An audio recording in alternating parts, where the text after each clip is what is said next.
साथियों नमस्कार, कैसे हैं आप सब लोग। मजामा केम छो कसा आहिस। आप सबको जय श्री राम, जय बालाजी की, जय खाटू श्याम जी की। साथियों, कई बार ये क्वेरी आपकी आती है कि क्या हम अपने केस में बतौर एडवोकेट पैरवी कर सकते हैं अथवा नहीं। यदि हाँ, तो कानूनी प्रावधान क्या होंगे। साथियों, ये बात भी आपको पता होगी कि हर घर में एक वकील और डॉक्टर छुपा होता है, पर इसका मतलब ये नहीं है कि आप स्वयं को वकील मान के किसी भी मुकदमे में पैरवी कर लें। मैं आपको यह बात स्पष्ट रूप से कहना चाहता हूँ कि यदि आप एडवोकेट नहीं हैं और किसी भी मामले में बतौर वकील पैरवी करते हैं तो यह एक कानूनी उल्लंघन है, जिसके तहत गंभीर कानूनी कार्रवाई आप पर हो सकती है। ये कार्रवाइयाँ एडवोकेट एक्ट, इसके साथ साथ BNS के तहत भी सुनिश्चित हो सकती है। इसलिए आपसे मेरा यह आग्रह है कि इस तरह की पैरवियों से बचें। लोग कितना ही कह लें आपको कि साहब आपके पास डिग्री है LLB की, या आप स्टूडेंट हैं लॉ के, आप पैरवी कर लीजिए। आप पैरवी मत कीजिएगा, गंभीर कानूनी परिणामों से आपको गुजरना पड़ सकता है।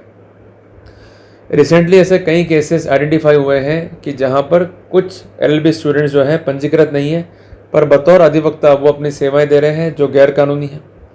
ये भी ज्ञात हुआ है कि कुछ ऐसे व्यक्ति हैं जिनके पास डिग्री है LLB की, वो एनरोल्ड भी हैं बार काउंसिल में, पर उन्होंने ऑल इंडिया बार का एग्ज़ाम पास नहीं किया है, उसके बावजूद पैरवियाँ कर रहे हैं। ये अपने आप में ही गैर कानूनी कृत्य हैं। अगर ऐसी सोच या मानसिकता आपकी है तो आप पर गंभीर कानूनी कार्रवाइयाँ हो सकती हैं, इसलिए गलत कृत्य से बचें। साथियों, प्रश्न ये बनता है कि अगर ये कानूनी प्रावधान है तो ऐसी स्थिति में हम अपने केस की पैरवी कैसे कर पाएंगे। हर व्यक्ति ये चाहता है कि अपने केस की पैरवी स्वयं करे, पर कुछ कानूनी मजबूरियां हैं जिसके तहत उसे कंसर्न एडवोकेट की सेवाएं लेनी होती हैं। ये कारण कुछ भी हो सकता है कि उसे विधि का ज्ञान नहीं है, उसे ये नहीं पता कि कोर्ट का प्रोसेस क्या है, उसे ये नहीं पता केस को कैसे ड्राफ्ट करना है, कैसे प्लीड करना है।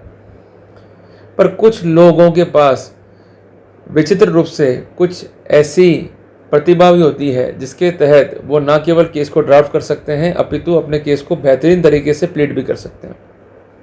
पर इसके बावजूद भी मैं एक बात कहना चाहता हूं कि जब तक आप एनरोल नहीं हैं बार काउंसिल से, तो ऐसी स्थिति में अगर आप किसी भी केस में बतौर अधिवक्ता पैरवी करते हैं तो आपके विरुद्ध गंभीर कानूनी कार्रवाई हो सकती है। पर इसका अभिप्राय यह नहीं है कि सभी रास्ते आपके बंद हो गए। एक बात मुझे ध्यान आती है लॉ ऑफ टॉर्ट्स की, उबी जस उबी रेमेडियम, जिसका अभिप्राय है कि जहां पर अधिकार है वहां पर अनुतोष भी है। सेक्शन 32 एडवोकेट एक्ट का आपकी समस्या का निवारण है, जो ये कहता है कि किसी विशेष केस में अगर आप एडवोकेट नहीं भी हैं तब भी आप पैरवी कर सकते हैं। तो इसका मतलब अगर हमारा अपना केस है जिसमें हम स्वयं पैरवी करना चाहते हैं बगैर किसी एडवोकेट की सेवा के, तो हम पैरवी कर सकते हैं। तो पर्टिकुलर केस के लिए तो ये एग्जम्पशन है, पर हर केस के लिए ये एग्जम्पशन नहीं है। अगर ऐसा होता तो निश्चित तौर पे लिखा जाता power of court to permit appearance in all cases, जबकि वर्ड क्या लिखा गया है, इन पर्टिकुलर केसेस। मीन्स किसी विशेष केस में आप अपीयर हो सकते हैं। पर विशेष केस का मतलब ये नहीं कि किसी केस को आप अच्छा मानते हुए प्लीड कर रहे हैं कोर्ट में जाके। ये वहम जो है अपने जहन से निकाल दीजिएगा। अगर आपको पैरवी करनी है तो उस कंसर्न केस में आप पक्षकार होने चाहिए। अगर आप पक्षकार नहीं है तो आप पैरवी नहीं कर पाएंगे।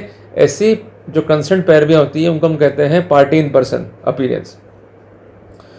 साथियों, धारा 32 एडवोकेट एक्ट का क्या कहता है इसको जो है अपन समझते हैं, फिर कैसे हमें मूव करना है एज पर द प्रोटोकॉल, इसको जो है अपन समझेंगे ताकि हमें कोई दिक्कत ना हो।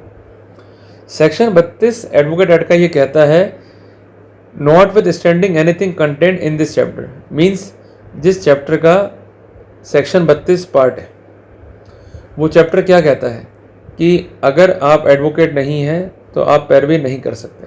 इसके बावजूद भी कोई भी कोर्ट अथॉरिटी या कोई भी पर्सन जो कॉम्पिटेंट है टू डिस्चार्ज एडजुडिकेटरी फंक्शन, वो परमिट कर सकता है किसी व्यक्ति को जो कि एनरोल नहीं है as an advocate under advocate act. Act से मतलब क्या है, advocate act, to appear in any particular case.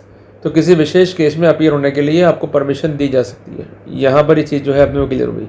तो कुल मिला के धारा 32 एडवोकेट एक्ट कब एप्लीकेबल होगा कि जब आप अपने ही केस में अपीयर होना चाहते हैं। नंबर 2, आप पेशेवर वकील की तरह एक्ट नहीं कर रहे हैं, तीसरी बात, कोई गेन नहीं कर रहे हैं।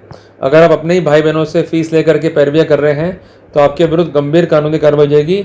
You must not have any pecuniary interest in that case. उदाहरण के लिए आपकी पत्नी ने केस कर दिया आपके ऊपर, और वो केस जो है डोमेस्टिक वायलेंस का, उसमें आपके पिताजी, आपकी माताजी, आप, आपकी बहन, भाई आरोपी हैं, तो आप सब एक परिवार का हिस्सा हैं, पूरे परिवार की पैरवी आप कर सकते हैं, इसमें कोई दिक्कत नहीं है।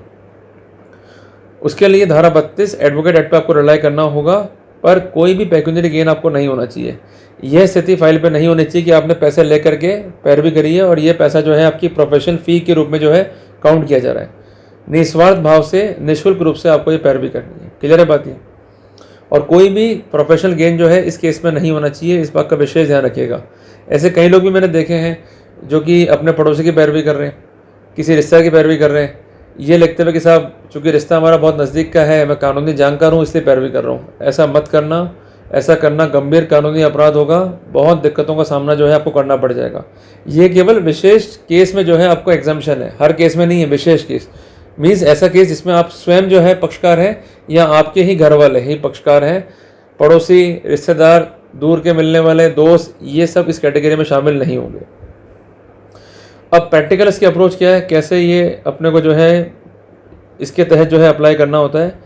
सबसे पहले आपको सेक्शन 32 के तहत जो है अर्जी ड्राफ्ट करनी पड़ेगी, जिसके लिए सबसे पहले कोर्ट का नाम आएगा, फिर केस नंबर आएगा, फिर टाइटल आएगा, फिर ये प्रार्थना पत्र का सेक्शन आएगा, और उसमें आपको ये लिखना पड़ेगा कि ये पर्टिकुलर केस है जिसमें मैं स्वयं पक्षकार हूँ, मैं किसी भी अधिवक्ता की सेवाएं नहीं चाहता हूँ, मैं लीगल एड से वकील नहीं चाहता हूँ, मैं खुद सक्षम हूँ ड्राफ्टिंग प्लीडिंग में, और मैं अपना पक्ष स्वयं रखना चाहता हूँ। मुझे इस बात की जानकारी है कि कुछ भी मुझे हानि होती है तो इसकी जिम्मेदारी मेरी स्वयं की होगी। ऐसे सिनेरियो में ये प्रार्थना पत्र अलाउ किया जाए और मुझे परमिशन दी जाए तो definitely you will get the permission. पर अगर मैटर आपका फैमिली कोर्ट के सामने है तो वहाँ पर सेक्शन 13 फैमिली कोर्ट एक्ट जो है लागू है, जिसके क्रम में अधिवक्ता अपीयर नहीं हो सकते। ऐसे सिनेरियो में धारा 32 एडवोकेट एक्ट का जो प्रिंसिपल है वो अप्लाई नहीं होगा, डायरेक्टली यू में अपीयर इन पर्सन। क्लियर हो गया अपने को? तो ये एक बेसिक प्रोटोकॉल है जिसके तहत जो है अपने को प्रोसीड करना होता है और वर्कआउट जो है करना होता है। अब इसका नुकसान क्या है धारा 32 का, ये अपन जो है समझ लेते हैं। एडवोकेट के पास जो है एक पावर है कि अगर क्लाइंट नहीं आ रहा है तो वो उसकी जो होती है ना हाजिरी माफ़ी उसको लगा सकता है, जबकि सेक्शन 32 के तहत अगर आप पैरवी कर रहे हैं तो आप अपने घर वालों की जो हाजिरी माफ़ी होती है उसको नहीं लगा सकते हो। ये बात विशेष ध्यान रखना। अगर आपने लगा दी हाजिरी माफ़ी तो वो किसी भी रूप में जो है एक्सेप्ट नहीं होगी, अल्टीमेटली बेल जम होगी, उनको जेल में जाना पड़ सकता है। तो प्रावधान तो हैं पर उसके लिमिटेशंस हैं, ये नहीं कि प्रावधान जो है आपके हाथ में एब्सोल्यूट हो गया। दूसरी बात है कि आपको प्रोफेशनल फ़ी चार्ज नहीं करनी है, जो एक एडवोकेट जो है चार्ज कर सकता है फॉर द सर्विसेज। तीसरी बात है इस केस में आपका वकालतनामा रिकॉर्ड पर नहीं आएगा, जबकि in case of professional services आपका वकालतनामा जो है रिकॉर्ड पे होता है। क्लियर है? चौथी बात है कि परमिशन की रिक्वायरमेंट है, जबकि एडवोकेट को परमिशन नहीं चाहिए होती है। वकील साहब अपना वकालतनामा जो है फाइल करते हैं और as a matter of right जो है पैरवी कर सकते हैं, जिसके लिए आप धारा 30 एडवोकेट एक्ट का पढ़ सकते हैं। वो प्रिविलेजेस आपको नहीं मिलेंगे। क्लियर है? सबसे इंपॉर्टेंट बात, अगर आप अभी लॉ स्टूडेंट हैं और आप पर केस हो गया है तो आप अपने केस में अपीयर हो सकते हैं। क्लियर है बात ये? जबकि एडवोकेट जो है वो किसी भी केस में अपीयर हो सकता है, even in his own case. पर एक बात ध्यान रखिएगा, उसमें लिमिटेशन क्या है कि अगर एडवोकेट किसी केस में इंटरेस्टेड है, क्लियर है, तो वहाँ वो अपीयर नहीं हो सकता है। इसके अलावा कोई भी बंदिश उस पर नहीं है। क्लियर हो गया अपने को? तो ये कुछ नियम कायदे कानून है जिसके बारे में मैंने आपको खुलकर जानकारी दी है, ताकि जब भी नेक्स्ट बार आप लोग पैरवी का जो है प्लान करें तो वो कैसे पैरवी करनी है आपको, उसमें क्या क्या प्रो एंड कॉन्स आपको हो सकते हैं, ये विषय के बारे में आप समझकर जो है आगे प्रोसीड करें ताकि कोई दिक्कत आपको ना हो। क्लियर हो गया? तो मैं उम्मीद करता हूँ कि मैंने टॉपिक को इजी वे में आपको समझाने का प्रयास किया ताकि आप अपने मुकदमे में अच्छा पक्ष जो है स्वयं का रख सकें बगैर किसी एडवोकेट की सेवाओं के। क्लियर हो गया साथियों? जल्दी मिलते हैं एक नए टॉपिक के साथ। टिल देन, जय हिंद, जय भारत।